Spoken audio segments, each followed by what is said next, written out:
With Susan and Allison's work, we're finding certain similarities, and there's something a little alien and foreign to them, but also something incredibly gentle and delicate. And I think so much of that comes from both artists' sense of, the handedness in the drawings, how mark making is so pertinent to both of their work. Susan's in particular, sometimes they feel really chaotic in a lot of ways with these really intense scribbles of really intensely laid down graphite or colored pencil, overlapping and overcoming oneself. It's almost like a storm of mark making. Right here is Susan's work. These soft violets, periwinkles, some richer blues and purples. The way they all kind of layer and curl and arabesque on top and below one another. But then they form this kind of soft, almost wool-like form as well. There's a real piece to it. And then here you see these edges really hard, really laid down, and then kind of loosely drawn in with the red.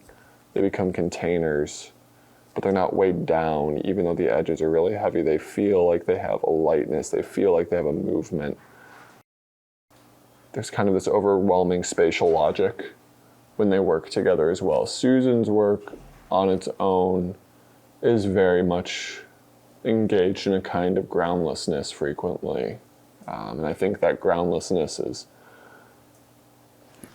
something I really like about Susan's work, actually, is the way a lot of her titles start with the term something. It's a very common beginning of a title. Something stupendous, something supernatural, something super. And that mark of indetermination that something proclaims and puts out into the world and into the work and into the viewer's mind when we're looking at this, it makes a declaration of value off the bat, which is great. Because if you've ever met Sue and you've ever had the privilege of talking to Sue about her work, she's confident. And that she takes what she does very seriously. And I appreciate that word does that and kind of inaugurates that sense of value and worth into the viewer's mind immediately. But what it does even more so than that is it functions in a metaphysical sense where it opens itself up to its own effacement, to its own lack of bounds, to its own indefinition, but also to its immediacy, to its presence, to its sense of place that isn't quite apparent, but is some space eager to be between yourself as the viewer and Susan as the artist. These works incorporate that at moments in these kind of, these softer, heavier line work moments that I was just talking about, but there's a lot more sense of spatial organization in that way. Things feel specific here in a way that they don't in the other works. But that specificity does not sacrifice the rigor or that kind of really fun moment of uncertainty that the other work gives.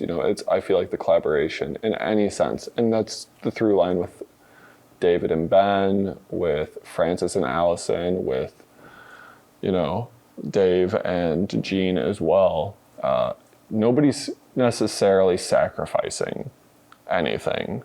I think these are very mutually beneficial relationships, creatively and intellectually, I think, for everybody, because the work goes to a place that otherwise would have remained unthought or untouched in their practices alone. And that isn't to say, their solo work is by any way a shortcoming in comparison to their collaborative practices, but what it does is it elucidates the importance of artists talking to one another and artists having relationships